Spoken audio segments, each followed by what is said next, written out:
বাংলা সাহিত্যের রোমাঞ্চকর কিছু গল্প দিয়ে সাজানো আমাদের এই বিশেষ নিবেদন সানডে সাসপেন্স। আজ আপনার জন্য গজেন্দ্র কুমার মিত্রর লেখা এক রাত্রির অতিথি। কথা সাহিত্যিক গজেন্দ্র কুমার মিত্র জন্মেছিলেন 11ই নভেম্বর 1908 সালে কলকাতায়। 1959 সালে তাঁর লেখা উপন্যাস কলকাতার কাছেই একাডেমি পুরস্কারে সম্মানিত হয়। কলকাতার কাছেই, উপকণ্ঠে এবং পৌষ ফাগুনের পালা এই ট্রিলজিকে বাংলা সাহিত্যের ল্যান্ডমার্ক বলে ধরা হয়। তার আরও একটি উল্লেখযোগ্য রচনা হল পাঞ্চজন্য। আজকের গল্প এক রাত্রির অতিথি। গল্পটি আমরা নিয়েছি মিত্র ও ঘোষ থেকে প্রকাশিত 100 বছরের সেরা ভৌতিক এই বইটি থেকে।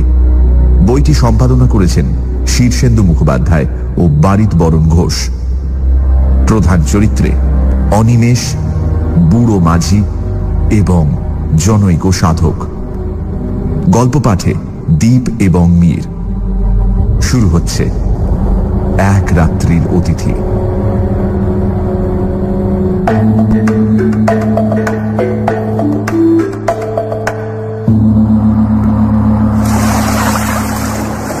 বুড়ো মাঝিটাকে তাড়া লাগানো বৃথা জেনেই অনিমেষ বহুক্ষণ চুপ করেছিল। তার ফলে মাঝি আর আরোহী দুজনেই হাল ছেড়ে নিশ্চিন্ত হয়ে বসেছে।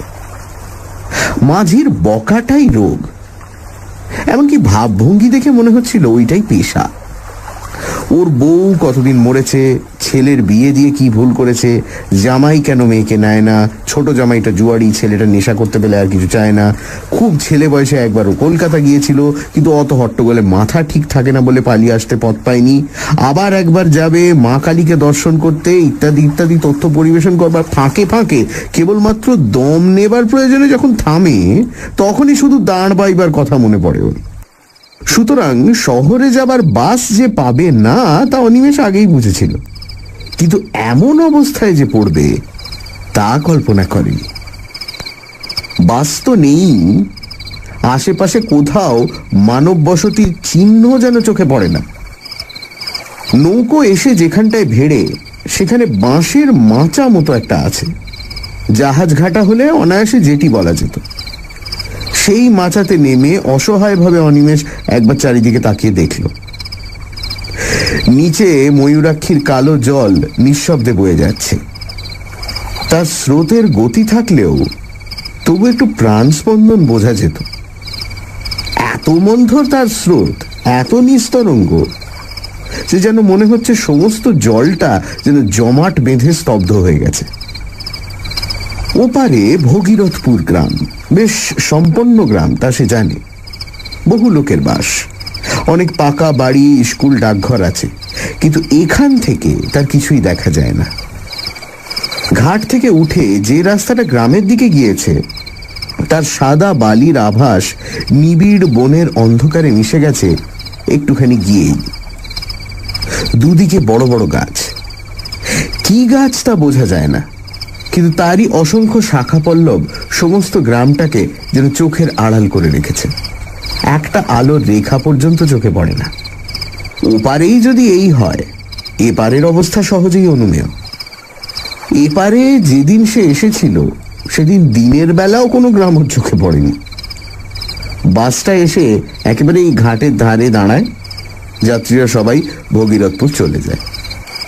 সেদিন অন্তত এমন কেউ ছিল না যে ওপারে কোথাও যাবে। আসার সময় দুদিকে আম গাছের ঘন বন কাটিয়ে এসেছিল, বেশ মনে আছে। হয়তো ছিল কোথাও ঘর বাড়ি, কিন্তু তা ওর চোখে পড়েনি। পারাপারের জন্য একটা খেয়া নৌকা আছে, চওড়া ভেলার মতো প্রকাণ্ড বস্তু, কিন্তু শেষ বাস চলে যাবার পর আর ওপার থেকে কেউ আসবার সম্ভাবনা নেই জেনে সেই ইজারাদারও বহুক্ষণ বাড়ি চলে গেছে নৌকোটা ওপারে বেঁধে রেখে। বাবু, ভাড়াটা? তাড়া লাগায় মাঝি। বিহ্বলতা কাটে, কিন্তু যেন আরো ব্যাকুল হয়ে ওঠে অনিমেষ। ভাড়াটা কি রে? এই অন্ধকারে রাত্রিতে আমি এখানে কোথায় থাকবো? তুই তো 1 ঘন্টার রাস্তা 7 ঘন্টা এনে আমাকে এই বিপদে ফেললি। এখন নিদেন ওপারে পৌঁছে দে, দেখি কোথাও একটু আশ্রয় পাই কিনা।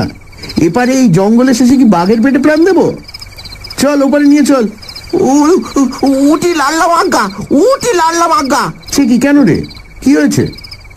তার উত্তরে মাঝি যা বলল তার অর্থ হচ্ছে এই: ওপারে অন্য নৌকা গেলে খেয়ার ইজারাদার বড্ড বকাবকি করে, পুলিশে ধরিয়ে দেয়, সুতরাং ওপারে যাওয়া ওর পক্ষে সম্ভব নয়। অনিমেষ তাকে অনেক করে বোঝালো। ওপারে তাকে ধরবার জন্য ইজারাদার যদি বসে থাকতো তো অনিমেষ তাকেই ডাকতো। শুধু ইজারাদার কেন, জনমানবের চিহ্ন থাকলেও সে মাঝিকে এই অনুরোধ করত না। কোনো মতে নামিয়ে দিয়ে সে চলে যাক, তাতে যদি কেউ তাকে ধরে তো অনিমেষ তার দায়ী, ইত্যাদি সব কথার উত্তরে সেই একই উত্তর। উঠি লাল্লাম আজ্ঞা বাবু, উঠি লাল্লাম আজ্ঞা। অনিমেষ তখন রাগ করে বলল, তবে তুইও থাক, আমি তো নৌকোতেই রাত কাটাই।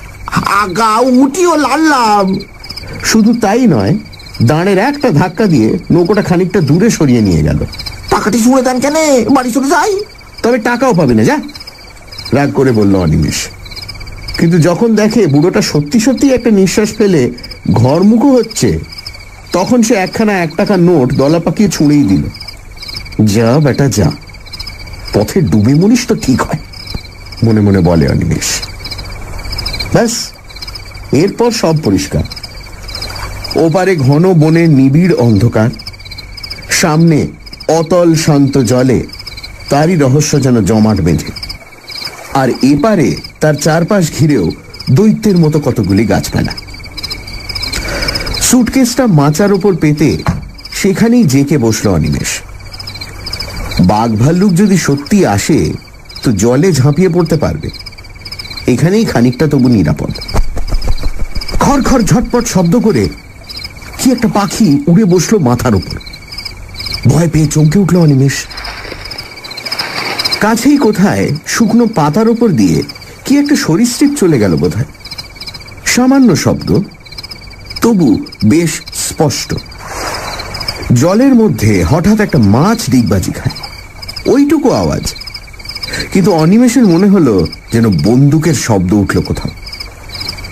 বিশ্রী লাগছে। তারার আলোতে যতদূর দৃষ্টি চলে বহুক্ষণ ধরে ধরে হাত ঘড়িটা দেখল। মাত্র রাত 9টা।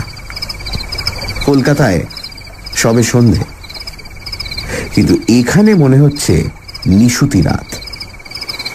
এখনো দীর্ঘ সময় তাকে এখানে অপেক্ষা করতে হবে। কখন ভোর হবে, তারপর কখন ইজারাদারের ঘুম ভাঙবে, তবে সে একটু লোকালয়ের মুখ দেখতে পাবে। বাস একটা আসে এখানে সকাল 8টা নাগাদ। সন্ধেতে যেটা এসেছে সেটা কাছাকাছি কোনো গ্রামে থাকে। 7টা নাগাদ এখানে এসে দাঁড়ায়, অর্থাৎ প্রায় 12 ঘন্টা এখন। আচ্ছা, হাঁটলে কেমন হয়? পাশের রাস্তাটা ধরে হাঁটতে থাকলে কি আর গ্রাম একটা পাওয়া যাবে না কাছাকাছির মধ্যে? কিন্তু সেখানে যদি তাকে আশ্রয় দিতে কেউ না চায়, ডাকাত বলে মনে করে। তাছাড়া দুদিকে যা ঘন ঘন বন, যদি বাঘ আসে। মুর্শিদাবাদ জেলায় এসব অঞ্চলে প্রায়ই বাঘ বেরোয়। দরকার নেই বাবা, 10-11 ঘন্টা সময় এরকম করেই কেটে যাবে। ও মশাই, শুনছেন? বাস মিস করেছেন বুঝি? কোথাও আশ্রয় পাননি? অস্ফুট একটা শব্দ করে চমকে ওঠে অনিমেষ, বরং আঁতকে ওঠে বলাই ঠিক। কখন নিঃশব্দে কে পেছনে এসে দাঁড়িয়েছে ওই এইটুকুও তো টের পায়নি। সামান্য কুটো নড়ার শব্দের দিকেও তো সে কান পেতেছিল। কয়েক মুহূর্ত যেন ভয়ে আড়ষ্ট হয়ে থেকে ঘাড় ফেরাতেও সাহস হল না। কথাগুলো যে বলেছে সে একেবারে ওর পেছনেই এসে দাঁড়িয়েছে, অত্যন্ত দ্রুত, যেন একটা কথা শেষ হবার আগেই আর একটা কথা শুরু হয়েছে। এইভাবে পরপর 3টি প্রশ্ন করে আগন্তুকটিও চুপ করে দাঁড়িয়ে নিঃশ্বাস ফেলছে।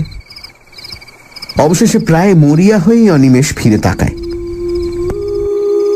রোগা কালো গোছের একটি মানুষ, খুব বেটে নয়, তাই বলে ঢ্যাঙাও বলা চলবে না। উস্কো খুস্কো একমাথা চুল ও ঘন দাড়ি গোপ। ঘন দাড়ি কিন্তু আবক্ষ বিস্তৃত নয়, মধ্যে মধ্যে কামানো বা ছাঁটা হয় এমন দাড়ি, খোঁচা খোঁচা। একখানা খাটো আধময়লা কাপড় পরনে, কোঁচার খুঁট গায়ে জড়ানো, মোটা ভুরুর আড়ালে কোটরগত চক্ষু, তীক্ষ্ণ দৃষ্টি, নিঃশব্দে শুধুমাত্র চাউনির দ্বারাই যেন অনিমেষের সমস্ত ইতিহাস আয়ত্ত করবার চেষ্টা করছে। বলছিলাম যে আপনি বোধহয় কোথাও আশ্রয় পাচ্ছেন না, না? তাহলে বরং চলুন না হয় আমার কুটিরেই কোনো মতে রাতটা কাটিয়ে দেবেন। হায় রে, কপাল কুণ্ডলারা শুধু উপন্যাসেই দেখা যায়। যাকে নবকুমারের অদৃষ্টতা নয় তা তো বোঝাই যাচ্ছে। তাই বলে কি ওর চেয়ে ভদ্র চেহারার কেউ জুটতে নেই? এই লোকটাকে দেখেই যেন পাগল বলে মনে হয়। শেষ পর্যন্ত এর আশ্রয়ে গিয়ে কি আরো বিপদে পড়বে নাকি? কি বলেন, যাবেন নাকি? আপনি এখানে মানে আমতা আমতা করে অনিমেষ। আমার এখানেই একটা ঘর আছে, এই যে। লোকটা আঙুল দিয়ে দেখায়। সত্যি তো, এই তো। বলতে গেলে তার সামনেই পাড়ের উপর একখানা খড়ের ঘর। ও অঞ্চলে যেমন হয় তেমনি। আশ্চর্য, এতক্ষণ তার চোখে কি হয়েছিল? লোকটি বোধ হয় তার মনের ভাব বুঝেই হেসে বলল, ঘরে আলো ছিল না কিনা, তাই অন্ধকারে টের পাননি। আমিও বাড়ি ছিলুম না, নদীর ধার দিয়ে দিয়ে একটু বেড়াতে গিয়েছিলুম। অন্ধকারে একা একা বেড়াতে আমার বেশ লাগে। এখানে বাঘের ভয় নেই? আছে বই কি, তবে আমার অত ভয় নেই। মরবার ভয় করি না, করে লাভই বা কি বলুন? মরতে তো একদিন হবেই। না, লোকটাকে ঠিক পাগল বলে তো মনে হয় না। চলুন চলুন, ঘরে বসেই কথাবার্তা হবে ক্ষণ। চলুন বলে সুটকেসটা তুলে নেয় অনিমেষ। একখানা নয়, পাশাপাশি দুখানা ছোট ঘর, সামনে এক ফালি দাওয়া। ভেতর দিকে আরো কি আছে তাও নজরে পড়ল না। দাওয়া বেশ ঝকঝকে করে নিকানো, পরিচ্ছন্ন। লোকটি আগে আগে পথ দেখিয়ে নিয়ে গিয়ে ওকে দাওয়াতেই দাঁড় করিয়ে রেখে দোর খুলে ভেতরে ঢুকল। তালা চাবির বালাই নেই, দোর শুধু ভেজানোই ছিল। ঠেলা দিতেই নিঃশব্দে খুলে গেল। ভেতরে ঢুকে আশ্চর্য রকম ক্ষিপ্রতার সঙ্গে একটা আলো জেলে লোকটি বলল, আসুন আসুন, ভেতরে আসুন। সানডে সাসপেন্স, শুধুমাত্র রেডিও মির্চি 98.3 FM এ। It's hot. গল্পের পরবর্তী অংশ ব্রেকের পর। সানডে সাসপেন্সে আজ গজেন্দ্র কুমার মিত্রর লেখা এক রাত্রির অতিথি। অনিমেষ নৌকো করে একটা জায়গায় এসে পৌঁছেছে। ওপারে ভগীরথপুর গ্রাম, কিন্তু জায়গাটি একেবারেই নির্জন। ঘাটের ধারে বাস এসে দাঁড়ায়, কিন্তু সেদিন শেষ বাসও চলে গেছে। মাঝি কোনো রকমে অনিমেষকে নামিয়ে দিয়ে চলে গেল। অন্ধকার রাতে অনিমেষ একেবারেই একা। এমন সময় একটি লোক এসে অনিমেষকে আশ্রয় দিতে চাইল। লোকটি বলল তার মৃত্যু ভয় বা বাঘের ভয় কোনোটাই নেই। লোকটি অনিমেষকে তার বাড়ি নিয়ে এলো। তারপর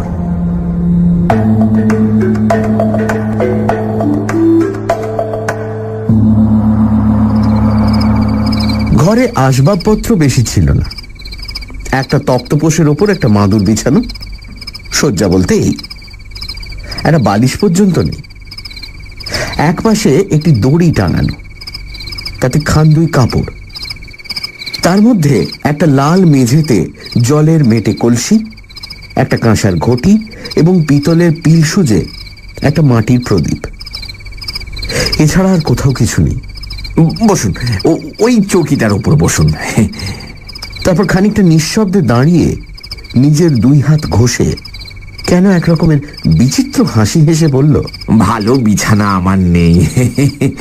ওই সুটকেসটা মাথায় দিয়েই শুতে হবে, আর খাবারও তো কিছু দিতে পারবো না, ঘরে আমার কিছুই নেই। আপনি মদ খান? যেন একটা আকস্মিক উগ্রতা দেখা দেয় ওর প্রশ্ন করবার ভঙ্গিতে। না না, রক্ষে করুন, কিচ্ছু ব্যস্ত হবেন না আমার জন্য, আশ্রয় পেয়েছি এই ঢের। ওই আশ্রয়টুকুই যা, বাঘ ভাল্লুকের হাত থেকে তো বাঁচলেন অন্তত। তা আশ্রয় ভালোই, ঘরখানা মন্দ নয়, কি বলেন? বলতে বলতে হেসে ওঠে সে। সাদা ঝকঝকে দাঁত কালো দাড়ির ফাঁকে চকচক করে। অনিমেষের যেন ভালো লাগে না ওর ভাবভঙ্গি। আবারও সেই সন্দেহটা মনে জাগে, পাগলের পাল্লায় এসে পড়ল নাকি? আপনি এখানে কি করেন? আপাতত কিছুই না। আচ্ছা বসুন, আমি একটু আসি। মুখ হাত ধোবেন নাকি? ধুতে পারলে ভালোই হতো, কিন্তু অনিমেষের তখন নড়তে ইচ্ছে করছে না। সে বলল, না না, দরকার নেই। লোকটি বেরিয়ে গেল। অনিমেষ স্তব্ধ হয়ে বসেই রইল। ভালো বোধ হচ্ছে না ওর, কেমন যেন একটা অস্বস্তি হচ্ছে। কি করে লোকটা এখানে? এমন একাই বা থাকে কেন? ঘরে কোনো রকম কিছু খাবার নেই তো নিজে খায় কি? চোর ডাকাত নয় তো? লোকজনকে ভুলিয়ে এনে শেষে ঈশ্বর বাঁচিয়েছে। ব্যাগে ওর খান কতক পুরনো কাপড় জামা ছাড়া আর কিছুই নেই। পকেটেও মাত্র টাকা 6 আছে। কিন্তু একটু পরেই সমস্ত দেহ হিম হয়ে ওর মনে পড়ে, এই সব উদ্দেশ্যে যারা নিয়ে আসে ভুলিয়ে, টাকা না পেলে তারা আরো হিংস্র হয়ে ওঠে। তাছাড়া মেরে ফেলে তবে তো দেখবে কি আছে না আছে। ওদের দেশে একবার খুব ডাকাতের উপদ্রব হয়েছিল। তারা একটা লোককে খুন করার পর পেয়েছিল মাত্র একটা আদলা। কখন গৃহস্বামী আবার নিঃশব্দে ওর কাছে এসে দাঁড়িয়েছে অনিমেষ টেরও পায়নি, যদিও খোলা দরজার দিকে চেয়েই বসেছিল সে। আশ্চর্য। লোকটা বলল, বলছি কি, এখনই শুয়ে পড়বেন নাকি? যদি ঘুম পেয়ে থাকে তো আলাদা কথা, নইলে একটু বসি। এই কতদিন লোকের সঙ্গে কথা কইতে পাইনি, বলেন তো দুটো কথা কয়ে বাঁচি আর কি। এখানে তেমন লোকজন তো নেই, আসেও না কেউ। অনিমেষ আবারও পূর্ব প্রশ্নের জের টানল। তা এমন জায়গায় আপনি থাকেনি বা কেন? সেই হাসি গৃহস্বামীর মুখে, তেমনি নিঃশব্দ হাসি। দাড়ির ফাঁকে শুভ্র দন্তের সেই বিজলি প্রকাশ। ভয় নেই, আমি চোর ডাকাতও নই, পাগলও নই। ঘরে কিছু নেই মানে আমার কিছুর দরকার নেই, থাকারও দরকার হয় না আমার। কেন জানেন? তারপর যেন কতকটা অসংলগ্ন ভাবেই বলে ওঠে, আমি আমি সাধক, তান্ত্রিক সন্ন্যাসী। সন্ন্যাসী? অবিশ্বাসের দৃষ্টিতে চায় অনিমেষ। অপ্রতিভ হয়ে লোকটা বলে, না মানে সন্ন্যাসী মানে ঠিক অভিষিক্ত সন্ন্যাসী নই, তবে সাধক বটে। উবু হয়ে ঘরের মেঝেতেই বসল লোকটা। কিছুক্ষণ মৌনভাবে থেকে বলল, তাহলে আপনাকে বলেই ফেলি, সেটা কাউকে কখনো বলিনি, বলবার সুযোগও পাইনি বিশেষ।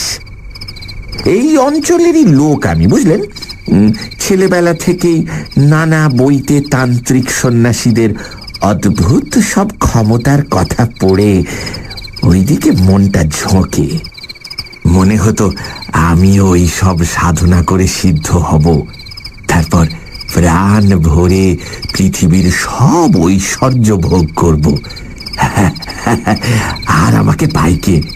হায় রে, তখন কি আর জানতুম যে ভোগের উদ্দেশ্যে সাধনা করতে এলে সিদ্ধি তো দূরের কথা, সমস্তই খোয়াতে হয় একে একে। এই পর্যন্ত বলে লোকটি চুপ করল। এতক্ষণ অনিমেষও অনেকটা সহজ হয়েছে। লোকটির ভাবভঙ্গি আর কথাবার্তায় সত্য কথা বলছে বলেই মনে হয়। দুশ্চিন্তা অনেকখানি কমে গেল ওর। বাড়ি আমার এই অঞ্চলে নয়, বাড়ি সেই 5 ধুপির কাছে। তা এখানে কেন এলুম বলছি, দাঁড়ান। বলেছি আপনাকে, ওই ছেলেবেলা থেকেই ওই দিকে ঝোঁক গিয়েছিল। স্কুলের পড়া হলো না, তার বদলে যত সব ওই ধরনের বই পড়তে লাগলো। পড়তে পড়তে বিশ্বাসটা খুব পাকা হয়ে গেল। কিন্তু কিন্তু গুরু কই? 2-1 সন্ন্যাসী যাদের হাতের কাছে পেলুম, দেখলাম সব বাজে, কেউ কিচ্ছু জানে না। অথচ পথ দেখাবে এমন লোক না পেলে এগোবো কি করে? মনটা বড়ই চঞ্চল হয়ে উঠল। খাবার চিন্তা ছিল না, মাথার উপর বাবা, বড় ভাইরা সবাই ছিল, জমি জমা ওই তারাই দেখাশোনা করত। অবশ্য আমি বকুনিও খেয়েছি ঢের, কাজকর্ম কিছু করি না বলে, কিন্তু সেসব গায়ে মাখিনি। তবে যতদিন যেতে লাগলো মনটা ততই ব্যাকুল হয়ে উঠল। শেষমেশ আমার 23-24 বছর বয়সের সময়ে বাড়ি থেকে সামান্য কিছু টাকা নিয়ে বেরিয়ে পড়লুম। বেশ বুঝেছিলুম ঘরে বসে আর কিছু হবে না। এই তীর্থ করে অনেক দেশই ঘুরলুম। ভালো চাকরি বা ভালো বিয়ে করার অনেক সুযোগও পেয়েছিলুম, জানেন। সংসার, বুঝলেন মশাই, মায়ার ফাঁদ পেতে রেখে দেয় সারা জগতে। যাই হোক, সেদিকে মন ছিল না বলে কেউ বাঁধতে পারল না। কিন্তু আসল যা উদ্দেশ্য, তাও তো কিছু হলো না। এমনি ভাবে যখন ক্রমশ হতাশ হয়ে উঠেছি, তখন একদিন বাড়ি ফেরার পথে, বলতে গেলে ওই বাড়ির কাছে এসে হঠাৎ একজনকে পেয়ে গেলুম। বক্রেশ্বরের শ্মশানে এক সাধু থাকেন শুনলুম। উলঙ্গ থাকেন শ্মশানে শুয়ে, কেউ খেতে দিলে খান, নইলে এমনি থাকেন। কাঁচা মাংস, পাতা লতা, এমনকি বিষ্ঠা খেতেও তার আপত্তি নেই বোধহয়, এমনই নিষ্পৃহ তিনি। খোঁজ করে করে গেলুম। প্রথম তো দেখাই পাওয়া যায় না, শেষে 3 দিন ধন্না দিয়ে পড়ে থাকতে দর্শন পেলুম। বিপুল দেহ, তীক্ষ্ণ দৃষ্টি, পাগলের মতো ভাবভঙ্গি। কিন্তু পাগল নন, না না না না না। একদিন আমার চোখের সামনেই দুদিক থেকে দুদল ভক্ত তাকে দর্শন করতে আসছে দেখে আমার চোখের সামনে শিয়ালের দেহ ধরে বনের মধ্যে গিয়ে সেদুলেন। কেউ আর খুঁজেই পেল না।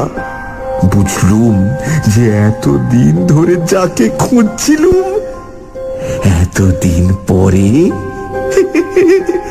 তাকে পেয়েছি। অনিমেষের মনেও ততক্ষণে গল্প জমে উঠেছে। লোকটি থামতেই সে বলল, তারপর? লোক তো পেলুম, তাকে ধরি কি করে? কিছুতেই ধরা দেয় না। কিছু বলতে গেলে শ্মশানের পোড়া কাঠ তুলে তেড়ে আসে। একদিন খুব কান্নাকাটি করতে সব শুনলে মন দিয়ে, কিন্তু তারপর যা বকুনিটি দিলে, বলে ভালো চাস তো এসব মতলব ছাড়, সাধনা করবি তুই ওই 1.5 কাঁপা নিয়ে, তোর কাজ নয়, বুঝলে, মরবি একেবারে।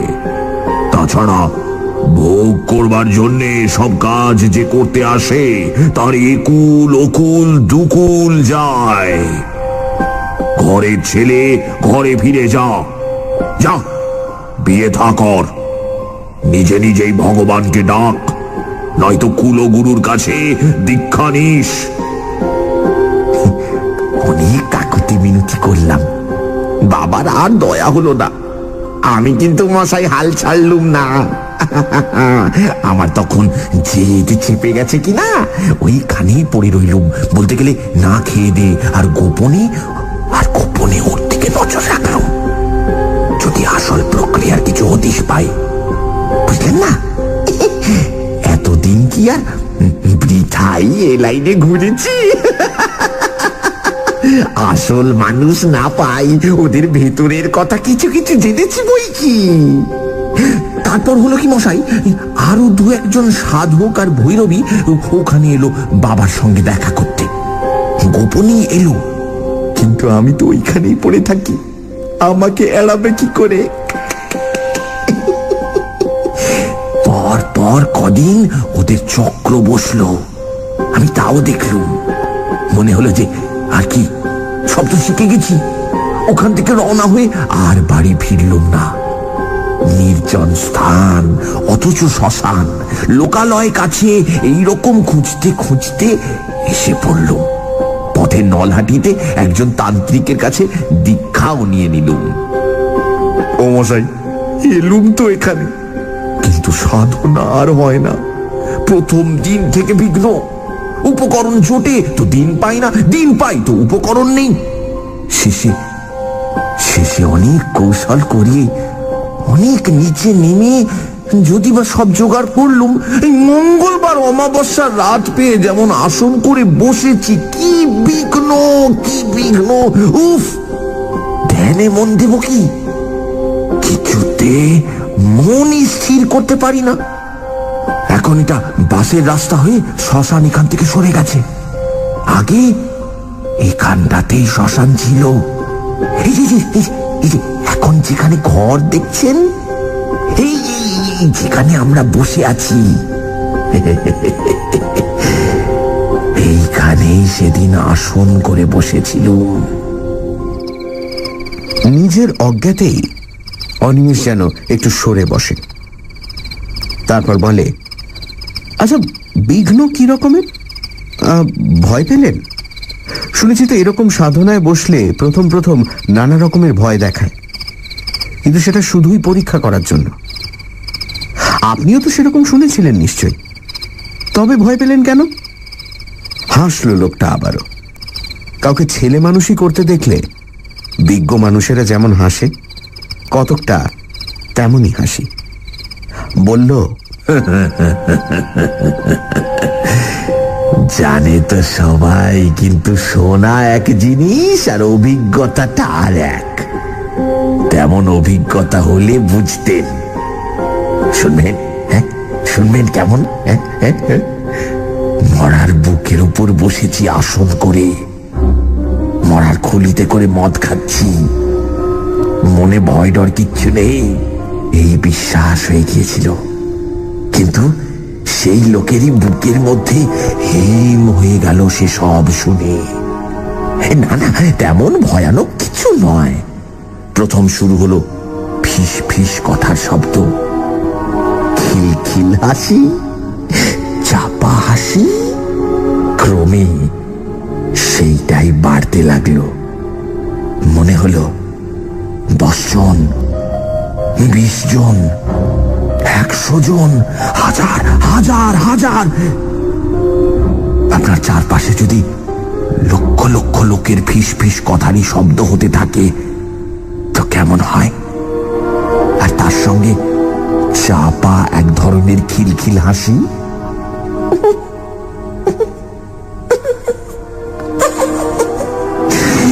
তবু আমি স্থির হয়ে আসনেই বসে রইলুম, নড়লুম না।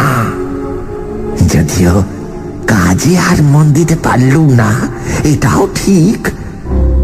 তারপর মশাই স্পষ্ট দেখতে লাগলুম, শ্মশানের মাটি ফুঁড়ে ফুঁড়ে যেন মরাগুলো উঠছে। কত কাল থেকে মরেছে সব, কত হাজার হাজার বছর ধরে। এক একজনের বিভৎস চেহারা, রোগে যন্ত্রণায় বিকৃত মুখ।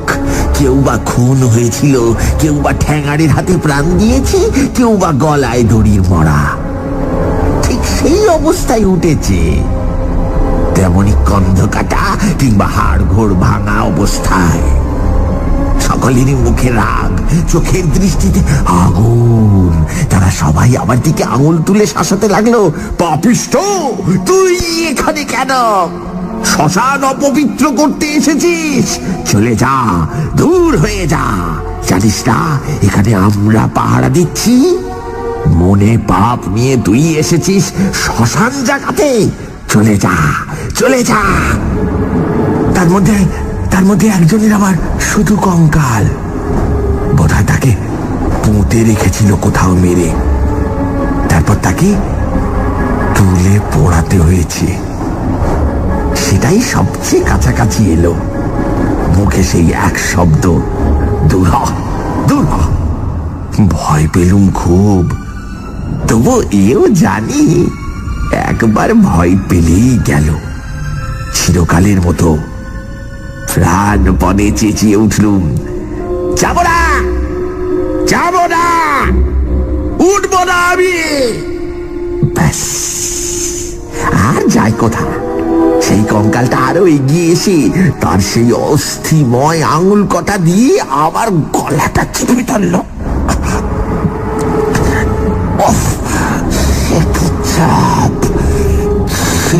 চাপ যেন মোটা লোহার সাঁড়াশি। কত চেষ্টা করলো মুক্ত হবার, কিন্তু সে বজ্র কঠিন মুষ্টি খোলে কার সাধ্য? দম বন্ধ হয়ে গেল। বুকে সে এক অসহ্য যন্ত্রণা। মনে হলো যেন দেহের প্রতিটি শিরা পেটে যাচ্ছে। কলি বিকলি করতে লাগলো এক ফোঁটা হাওয়ার জন্য। সে হাওয়া চারিদিকেই রয়েছে, তবু এক বিন্দু বুকের মধ্যে দিতে পারলাম না,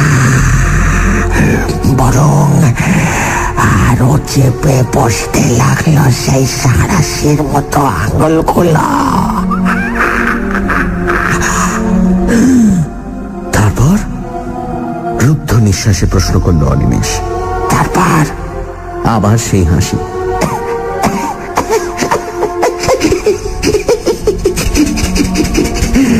তারপর আর কি? মুক্তি। সেই থেকে ঘুরে বেড়াচ্ছি এখানেই। কাজ নেই, কামাইও নেই, জায়গাটার মায়া ছাড়তে পারি না। সবচেয়ে কষ্ট হয় কথা কইবার লোক নেই বলেই। কিন্তু কথা কইতে গিয়েও একটা অজ্ঞাত আতঙ্কে অনিমেষের যেন গলা কেঁপে যায়। আপনি মুক্তি পেলেন কি করে? তা আমিও জানি না। এক সময় দেখলুম যে আমি দাঁড়িয়ে রয়েছি আমারই ভূতপূর্ব আশ্রয়, অর্থাৎ কিনা দেহটার পাশে। যারা এসেছিল তাদেরও তো কাজ শেষ। তারাও সব যে যার মিলিয়ে গেছে। এক কথায় সব কিছুর শান্তি।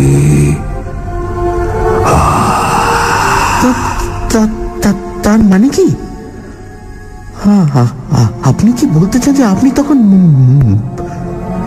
মারা গেছেন? আপনি কি মরা? সানডে সাসপেন্স, শুধুমাত্র রেডিও মির্চি 98.3 FM এ। It's hot. সানডে সাসপেন্সে আজ গজেন্দ্র কুমার মিত্রর লেখা এক রাত্রির অতিথি। অনিমেষ শুনছে জনৈক সাধকের আত্মজীবনী। সে নিজের মুখেই বলছে যে সে চোর, ডাকাত বা পাগল কোনোটাই নয়। তান্ত্রিক সন্ন্যাসী হবার বাসনা নিয়ে লোকটি বাড়ি ছেড়েছিল। তারপর এক সাধুর সংস্পর্শে এসে নানা রকম সাধনা করতে শুরু করে এবং একদিন রাতে তার সাধনার সময় শ্মশানের মাটি ফুঁড়ে ভয়ঙ্কর আত্মারা উঠে আসে। একটি কঙ্কাল তার গলা চেপে ধরে এবং তারপর সে সম্পূর্ণ মুক্তি পেয়ে যায়।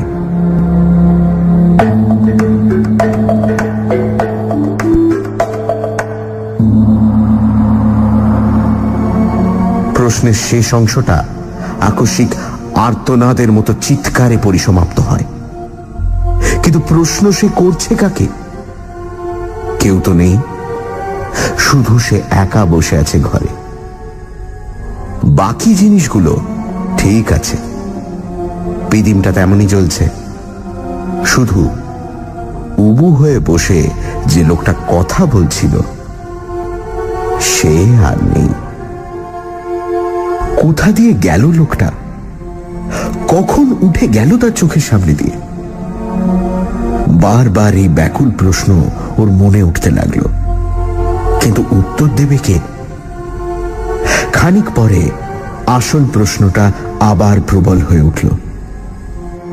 তাহলে কি লোকটা যা বলে গেল তাই সত্যি? ও লোকটা মানুষ নয়, অশরীরী, বিদেহী আত্মা। খাবার কিছু লাগে না ওর, বলেছিল বটে। মরবার ভয় নেই। গায়ে কাঁটা দিয়ে ওঠে অনিমেষের। কিন্তু সে শিক্ষিত ছেলে, বিজ্ঞান পড়া ছেলে। এসব মিথ্যা কল্পনা, আত্মসম্মোহন বলেই জানে। সে বিশ্বাস করবে না এই কথা যে ২০ শতাব্দীর মধ্যভাগে বসে সে ভূত দেখেছে। আচ্ছা, পেছনে ছায়া পড়েছিল কি ওর? মনে করবার চেষ্টা করে অনিমেষ। সত্যি কি না লোকটা তার সঙ্গে তামাশা করেছে? আগে যা ভেবেছিল তাই? ডাকাত বা ঠ্যাঙাড়ে জাতীয়, ভয় দেখিয়ে গেল, এরপর কাজ হাসিল করা সোজা হবে ভেবে? মনকে প্রবোধ দেয় সে, এইটে হওয়াই সম্ভব। ভূত হলে আলোয় থাকবে কি করে? বদমাইশ আরো বেশি ভয় দেখাবার জন্য ম্যাজিকওয়ালাদের মতো চোখে নিমেষে সরে গেছে। দৌড়টা বন্ধ করে দেবে নাকি? দেওয়াই উচিত। পালাবে? কোথায় যাবে এই অন্ধকারে? আরো তো ওদের কবলে গিয়েই পড়তে হবে। সে দেখতে পাবে না ওদের, ওরা দেখবে। তার চেয়ে দৌড় বন্ধ করে বসে থাকা মন্দ নয়। যা হবার হবে। আলো তো থাকবে এখানে, লোকগুলোকে চোখে দেখা যাবে। অনিমেষ অতি কষ্টে উঠে দাঁড়ালো। হাতে পায়ে যেন জোর নেই। কোনো মতে উঠে গিয়ে সন্তর্পণে দৌড়টা বন্ধ করে দিল। ভাগ্যিস ভেতরে খিল আছে, বেশ মজবুত খিল। দেখে শুনে ভালো করে বন্ধ করলো। যাক, নিশ্চিন্ত। কিন্তু এ কি? হঠাৎ আলো নিভে গেল যে। মুহূর্তের মধ্যে কোন রকম নোটিশ না দিয়েই ঘরটা তার চারপাশ নিশ্ছিদ্র অন্ধকারে ভরে গেল। তেল ছিল না, কিন্তু তাহলে তো একটু একটু করে ম্লান হয়ে আসবে। তবে ভয়ে ওর গাটা হিম হয়ে গেল। তবে কি ঘরের মধ্যে কেউ ছিল? এখন ফু দিয়ে নিভিয়ে দিল। সেই লোকটাই কি? হয়তো তক্তপোষের নিচে ঢুকে গিয়েছিল, তখন সেখানেই লুকিয়েছিল। তাই সে ওর চলে যাওয়াটা লক্ষ্য করেনি। নিশ্চয়ই তাই। কি সর্বনাশ! এই যে হিতে বিপরীত হলো। ওদের হাত থেকে বাঁচতে গিয়ে একেবারে ওদের মুঠোরই মধ্যে এসে পড়ল। পকেটের দেশটাই পর্যন্ত নেই, যতদূর মনে পড়ে ব্যাগও নেই। ব্যাগটাই বা কোথায়? চৌকিটা যে ঠিক কোন দিকে তাও তোর মনে পড়ছে না। উফ, কি বদমাইশ লোকটা। ক্রুদ্ধ স্বরে, হয়তো বা একটু ভীত কণ্ঠেই অনিমেষ বলে উঠল, কে কে ওখানে? আলো জ্বালো বলছি শিগগির, নইলে নইলে ভালো হবে না। দেখিয়ে দেবো মজা। কি হলো, জ্বালালে না? নিস্তব্ধ চারিদিক, কোথাও একটা জনপ্রাণী আছে বলে মনে পড়ে না। রহস্যময় সুগভীর স্তব্ধতা। ঘরে কি জানলা ছিল? তাও তো মনে পড়ছে না। চাই জানলা খুলে দিলে তবু একটু তারার আলো আসে। অনেকক্ষণ চুপ করে দাঁড়িয়ে থেকেও জানলা কোন দিকে মনে পড়ল না। আচ্ছা, একটু এগিয়ে গেলেই তো দেওয়াল, হাতড়ে দেখতে দোষ কি? পরক্ষণেই মনে পড়ল, আরে আচ্ছা বোকা তো সে, দৌড়টাই তো রয়েছে, খুলে বেরিয়ে পড়লেই তো হয়। ঘরের অন্ধকারের চেয়ে বরং বাইরের অন্ধকার ভালো, তারার আলো আছে। কিন্তু ব্যাগটা থাকে, প্রান্ত বাঁচুক। যেদিকে দৌড় দিয়েছেই মাত্র সেদিকেই হাত বাড়ালো। কই সে দরজা? অথচ ও তো সবে দরজা বন্ধ করে এপাশ ফিরেছে আর আলো নিবেছে। তবে কি ও দিক ভুল করেছে? এদিকে দরজা ছিল না। আন্দাজে আন্দাজে এগিয়ে যায় সে। এইটুকু তো ঘর, দেওয়াল পেলে দেওয়াল হাতড়ে হাতড়ে ঘুরলেই দরজা পাবে। তবু ভয় হচ্ছে ও লোকটা না এই সুযোগে পেছন থেকে মেরে বসে। কিন্তু উপায়ই বা কি? এদের কবলে যখন এসে পড়েছেই, মরিয়া হয়েই এগোয় অনিমেষ। এক পা করে যতটা সম্ভব নিঃশব্দে এগোয়। 1 2 3 4 5 6 7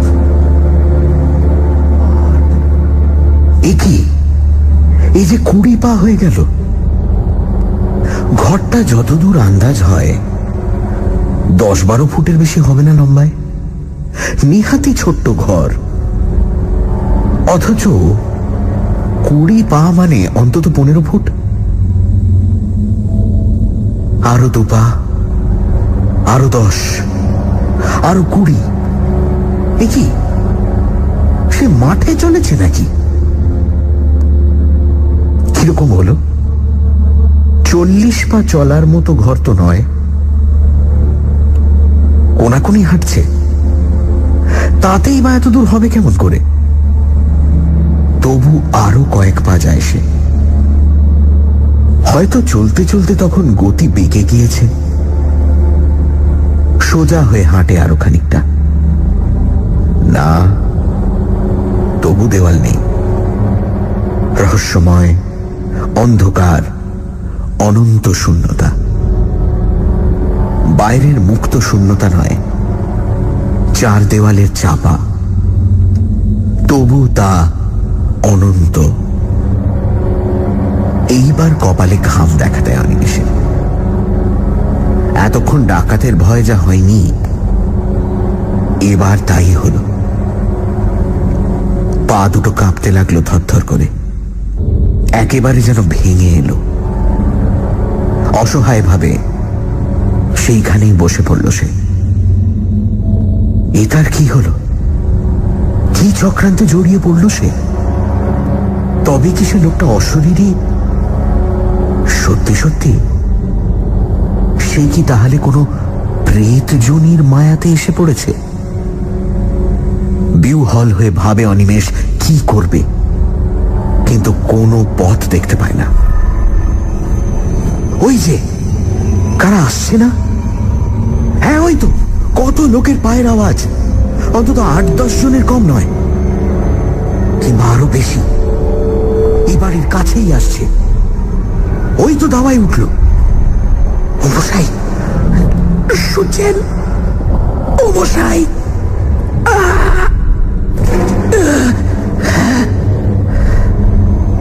গলা দিয়ে স্বর বেরোলো না। টাকরা শুকিয়ে গিয়েছে, গলা কাঠ। কিন্তু ওরাই যদি সেই ডাকাতের দল হয়, তা হোক, তবু তো তারা মানুষ। ভরসা হলো একটু অনিমেষে। তাহলে অন্তত এটা প্রেতের মায়া নয়। আহ, বাঁচা গেল। হ্যাঁ, ডাকাতি। নইলে ওরা অমন ফিস ফিস করে কথা কইবে কেন?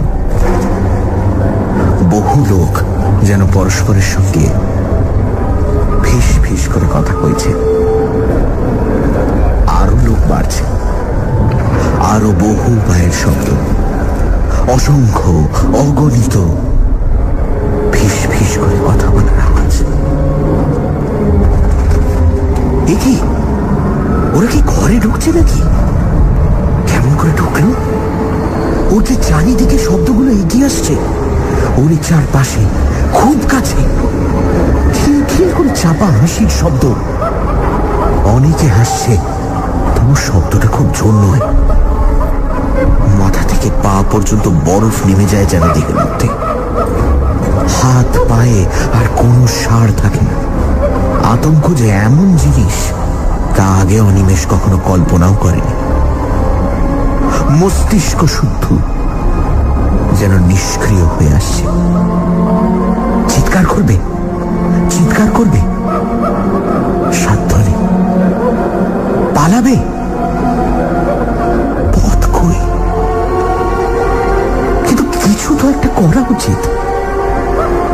লোকগুলো যেন কি ঘিরে ধরেছে। তাদের নিঃশ্বাস, দূষিত তীব্র উষ্ণ নিঃশ্বাস ও সর্বাঙ্গে। মনে পড়ে গেল লোকটার বর্ণনা।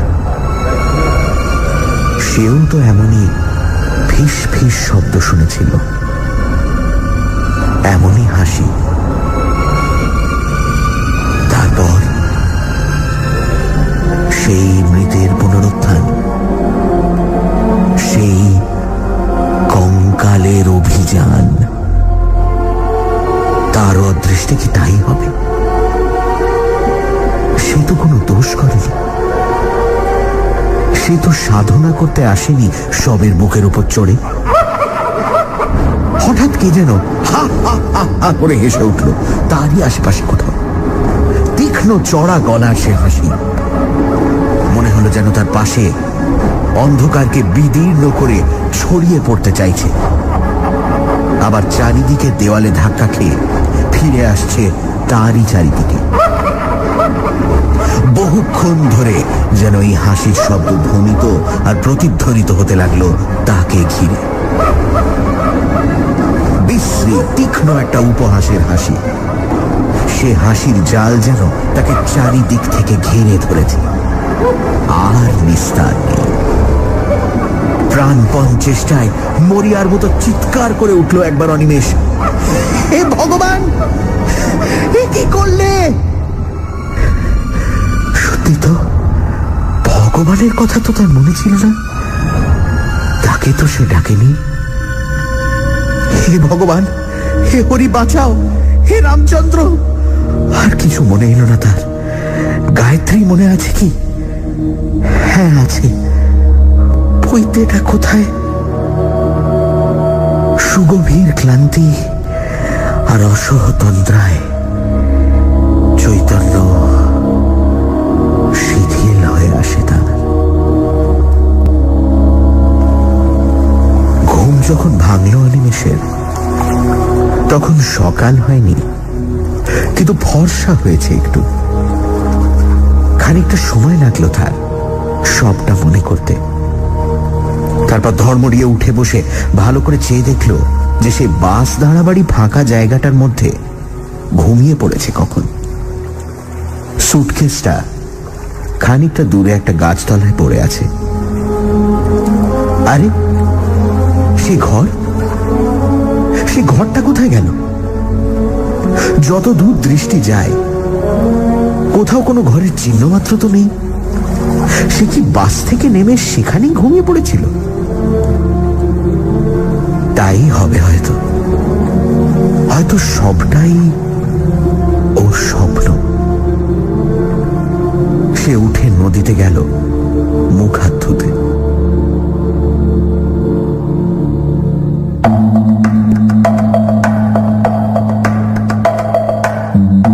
শুনছিলেন এক রাত্রির অতিথি, রচনা গজেন্দ্র কুমার মিত্র, গল্প পাঠে দীপ এবং মীর, অনিমেষের ভূমিকায় দীপ, মাঝি এবং সাধক মীর, শব্দগ্রহণ, আবহ সঙ্গীত এবং স্পেশাল এফেক্টসে রিচার্ড, পরিকল্পনা ও পরিচালনায় ইন্দ্রাণী।